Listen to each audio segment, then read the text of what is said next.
What's up, card fighters? Today we are bringing a very special deck profile. We are going to be going over Zorga Colony. Today we also have a very special guest, Commander Jaime, who will be helping introducing the deck profile as well. What's up, amigos? Commander Jaime here today, so I'm happy to be showing this deck profile with Duke Cardfight over here. So let's get right into it. So the concept of this deck is really utilizing the new stride that Megacolony got, and it's able to reduce your opponent's Vanguard by 10k power. So you can see it as almost like a Persona Ride, and of course you still have access to Persona Ride on top of that, so you have a 20k difference. And due to the new Zorga, you could also use Alchemagic to get an additional plus 10k to the front row while utilizing the Prison Dragons to go power and crit. So it just really takes advantage of that, and you can fall back to the Megacolony support too. And as we go through the deck list too, things will make a little more sense too as everything are coming together. And then I also have a combo video on my channel, so if you just want to see it more in action or even see the games that are on this channel with Duke Cardfight or even mine, you can see those as well, so it just makes a little more sense that way. So for grade zeros, we are running 5 draws, 6 critical triggers, 1 Cray Elemental over trigger, and the V starter to give you a quick shield if you're going second. We're doing the 4 draw PGs as per usual in premium builds.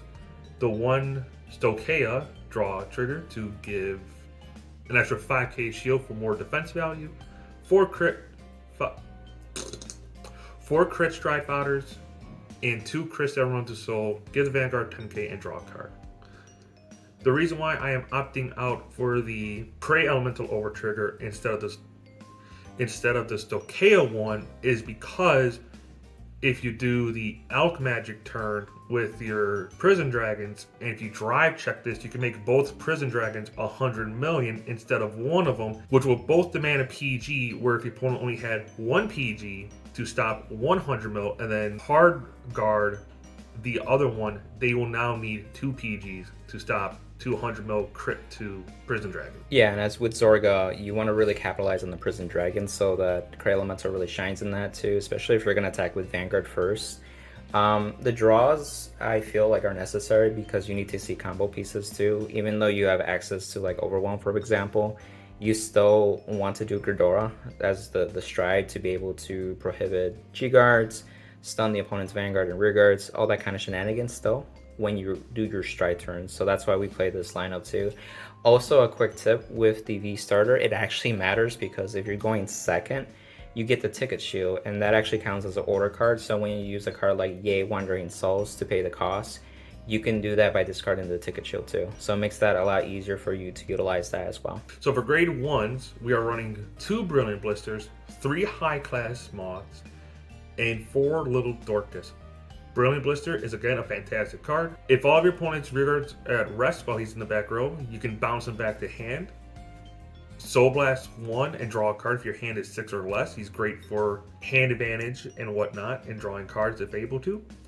Then if your opponent's Vanguard is at rest, when you guard with him, you can Soul Blast 1, discard a card, choose one of your opponent's rearguards, rested, and it cannot stand for the rest of his turn. It is fantastic for interruption plays. High Class Moth does High Class Moth stuff. Rest itself, bottom deck unit in your drop zone, countercharge 1 and stops an intercept. It also counts as a grade 3 in the deck and in soul.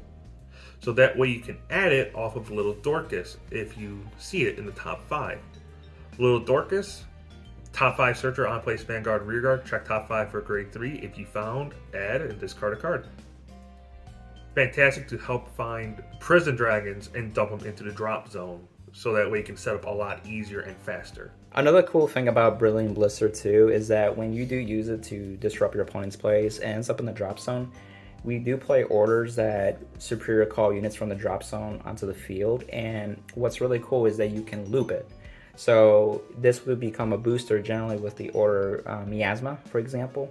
Cloud of Miasma, there you go. And once your turn ends, you can just bounce it back, and so you can just cycle through the same one too. The Dorcas as well also helps with the consistency of getting Zorga, so that way you're able to Persona Ride too. Whether you stay on the grade 3 turn or you still Persona Ride and then stride, you have options, and it's a lot easier to do that too. Also with Little Dorcas, you can also search out your grade 3 order cards and put them into the drop zone too, if you're going into a Zorga turn, so that way you can just set up a little bit easier. And also, again, we're playing grade 3 heal Guardians too, so you'll be able to fetch those if you really need that in a certain matchup to survive as well. And Dorcas does a lot too, because it becomes a 13k booster, so when you are doing that with the prison columns, you could put it behind it. It's almost like you're using Rogue Headhunter from like Standard, but now you have Dorcas to really be in its place to have that be the 13k booster for Prison Dragons. So for grade 2s, we are running 4 Shadow Cloaks, 4 Machining Mantis, and 2 Hendrina. There we go. Shadow Cloak does Shadow Cloak shenanigans on place from hand on rearguard circle. Send a order card from your deck to the drop zone if there is one not existing in there. Then when you play order, Soul Blast 1, he gets 5k. If you Alchemagic this turn, you can bounce a rearguard back to your hand. Machining Mantis, when it's placed on Vanguard rearguard, Counterblast 1, check top 6 for a grade 3, add it to your hand, he gets 6k power. Helps you find Heal Guardians, Zorgas, Orders, Moth, and Prison Dragons. So that way you could use Prison Dragons or the Order cards to discard for Striding and get the cards into the drop zone. We are running 2 Hendrinas. When she's placed on rearguard circle, mill the top 3 cards of your deck, so that way she can help get your orders into the drop zone or any key cards that you can use later on. Then you can retire her to reduce the Soul Blast cost of the next time you would Alchemagic this turn. So the thing with Mantis too, and as you can see with Hendrina and Shadow Cloak, Mantis is the one that you would rather ride as Vanguard too, ideally. So that way you can get your Zorgas, your Prison Dragons that you could discard later for the cost of Stride, or even with the Dorcas, for example. So it just helps with that consistency. It gets some power too, so it's a little bit of a beater that you can just kind of work with too.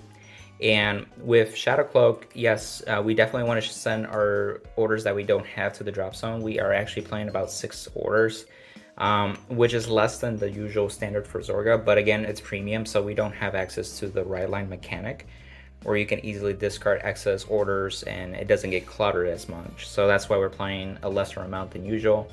So Shadow Cloak is at max to help with that consistency too.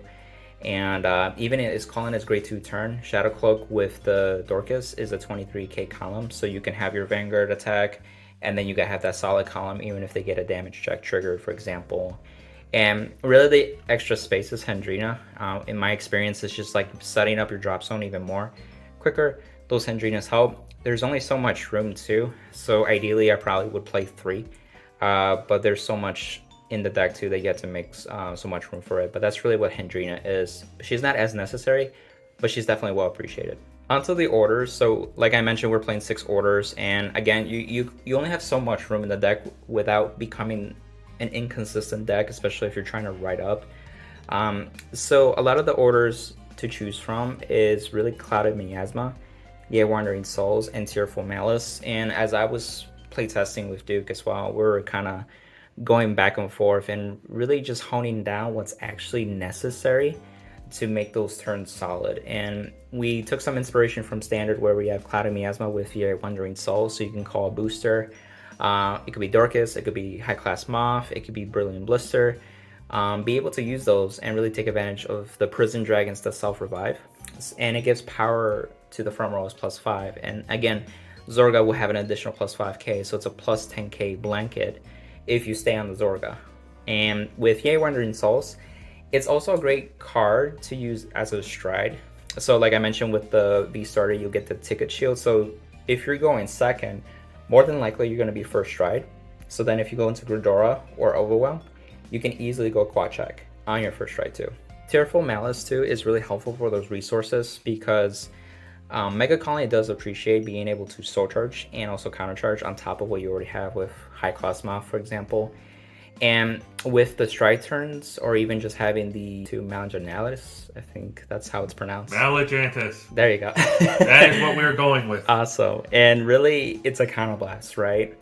And then your Gridora and Overwhelm are also counterblast. So you can see that's 2 CB plays outside of other cards, including like Clouded Miasma and other cards. So that's why Tearful Malice is such a good card, because if you need to be using Alchemagic or just using Order on your Stride turns, you can still kind of like fall back easily and still be resourceful. A typical key play that I like to do is that when I do the Clouded Miasma, I like to call the Brilliant Blister. So more than likely you're going to have your 2 prison dragons that revive themselves anyway, so your front row is already taken care of. So you'll call booster, so you might as well take advantage of the Brilliant Blister. It goes back to hand, and again, if you have the 6 or less, you can draw a card, but it's just a Brilliant Blister they can just keep looping, and it pluses you in that sense too. And what's nice about getting the Brilliant Blister back is that even if they have a standing unit, you can use Malajantis to snipe the standing rear guards to try and get Brilliant Blister to bounce back to hand a lot easier. So for grade 3s, we are running 4 Zorga, 3 Prison Dragons, 1 Hell Demise, and 4 Heal Guardian. The reason why we're running 4 Zorga is it's Zorga.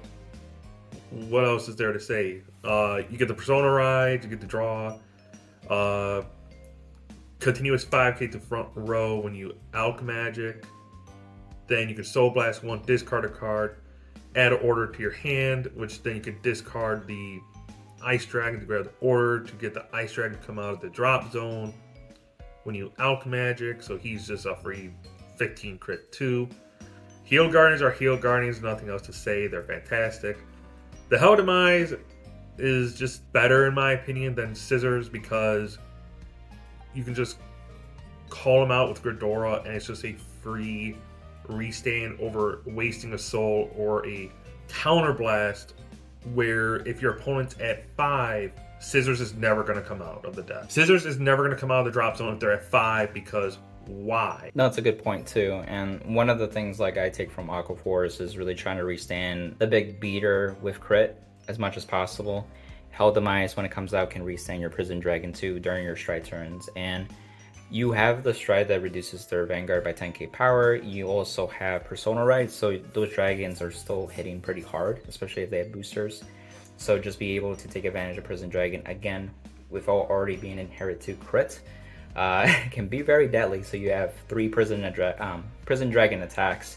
It reminds me of Skull Dragon almost from Grand Blue too. So it's just like abusing that beater. And another quick tip too with Zorga, because it's Soul Blast from its skull, before you do that, you can use the New Strides effect to actually get rid of one of your Prison Dragons, put it into Soul, and then Zorga will actually Soul Blast and actually put it in the drop zone. A lot easier for you too. So for the G zone, we are running 3 Poison Sickle Mutiny Overwhelm, 3 Gridora Strides, 1 Paraspear, 4 Malajantis, 1 Relish Lady, 1 Grice Fort, 2 Crew Weeble, and 1 Featherwall. The reason why I do this lineup is because Overwhelm is a fantastic card depending on matchup, which you can draw a bunch of cards to fill up your hand, or go potential crit and quad, which if you use Yi Wandering Soul, you can go Quintet Drive while critical for that extra check.